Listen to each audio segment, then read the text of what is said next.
This Friday, we will see a new release from Warlord entitled The Lost Archangel on June 27th. And it is not a new studio album from Warlord. It is a compilation. It's an interesting compilation.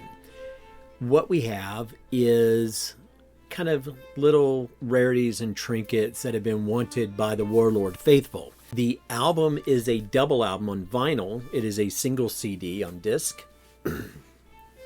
The album has 14 tracks, whereas the CD simply has 13. And that will be explained in just a moment. I was going to do the unboxing, like I typically do, but Giles Lavery, the lead singer of Warlord, has already done that. So if you would like to see an unboxing and the different versions of Lost Archangel, definitely check out his video. I'll try to remember to link it in the description below. So I'm going to give a quick review of the album. So thanks for joining in. Let's get to it. The first 4 tracks on the album are 4 individual singles that were released last year in conjunction with festivals that Warlord were playing. They released 1 a week, and they are new Warlord interpretations of old Lordian Guard songs, them being Golgotha, the Place of the Skull, The Rainbow, Lost Archangel, and Stygian Passage. Now, I downloaded these from Bandcamp as soon as they were released, and I really enjoyed them. I liked the covers or the reinterpretations of them.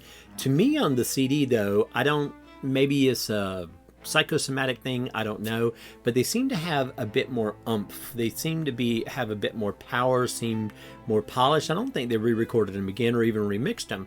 I think it's just coming from a digital MP3, it being, uncompressed and just really full on the CD. They just sound richer to me. So I highly recommend it for that. Track 5 sees Enemy Mind when in 2024 Warlord released From the Ashes to the Archives. The current incarnation of Warlord had re-recorded a lot of the newer tracks, or at least newer at the time, that were released on Rising from the Ashes that Mark and Bill had done with Joachim from Hammerfall. They seem to cover every kind of new song and a couple of Lordian Guard songs that appeared on Rising from the Ashes, save one, which is up until now we could only hear Joachim's versions of it, and it was the song Enemy Mine, which I really liked. When I did my review of From the Ashes to the Archives, Giles actually, I had pointed out in my review that they had covered, what I just said, all these songs except for Enemy Mine. Giles actually saw the review and contacted me and said that it was not their intention to re-record the entire album because there was no intention of erasing what Joachim had done, which I completely agree with. That, but he did say then, he said, but they are planning on doing it in the future and to look forward to that. And behold, here we are, and it is a great, Giles sounds great on this version of Enemy Mine. Then we move into 2 tracks. The next 2 tracks on the album are from my favorite single studio album from Warlord, The Holy Empire. I love all the Warlord albums, but for whatever reason, The Holy Empire is infectious to me. It is just, if I had to pick one Warlord album to run off with, that would be it. It sounds tight, it sounds bright, it sounds really rich. The band are in top form, and Mark, God bless him, can still kill it on the skins. He is absolutely fantastic. Now, if you buy the double vinyl for The Lost Archangel, what you will get, the last song on side 2, or track 8 in the lineage of 14 tracks, is a song called Twin. Now, if you are a vinyl exclusive type person, when you originally got the Free Spirit Soar album back in 2024 on vinyl, it only had 8 tracks on there, and it was missing 2 tracks. A track called The Watchman and a track called Twin. Neither one of them were available. However, if you had bought the 7-inch single for Conquerors from Warlord, the B-side of Conquerors was The Watchman, so you got that version on vinyl. However, that leaves Twin without any sort of vinyl release until now. If you buy the double vinyl of The Lost Archangel, Twin is now available, and you have on vinyl what CD owners have had this entire time. So, awesome to you.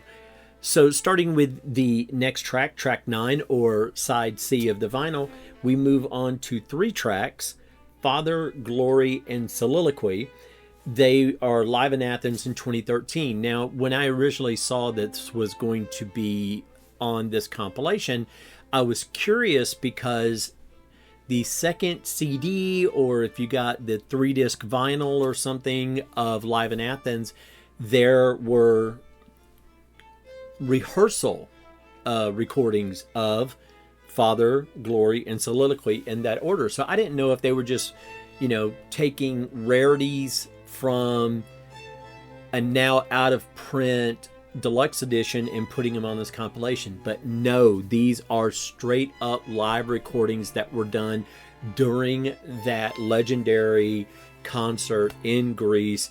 Bill was there, Giles is covering vocals back in 2013. So yes, these are full live versions, audience, everything of Father, Glory, and Soliloquy, and they sound absolutely fantastic. And we get to the last 3 tracks on the album. They are all live versions from last year from 3 of the 4 different festivals that they had done. We start out with the first 2 tracks of this 3-track. The last 3 tracks are actually Lucifer's Hammer and Black Mass, both with introductions by Bill Chrysler that have become infamous and so tied into both of those songs. And the band sound incredibly tight, not only on Lucifer's Hammers and Black Mass, but of course they end the CD and the vinyl with the quintessential, you gotta hear it, you gotta have it, Child of the Damned. Giles sounds fantastic. Everybody is killing it on this. He sounds very excited. The crowd seems to absolutely love Warlord, and the quality of the live recordings is really, really good. So again, on the CD, 13 tracks, on the vinyl, 14 tracks. You will not be disappointed. It is all the little tethers and stuff that have been lying around and stuff that you've heard online now is all in one package.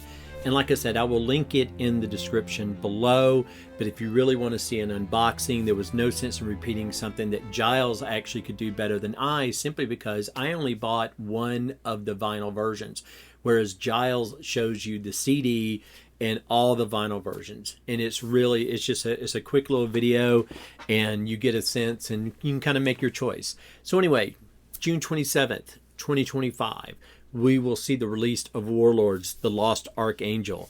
Thanks for joining me in this video. Definitely go out and check out the album. I think you'll be pleasantly surprised and really impressed. Take care. Later.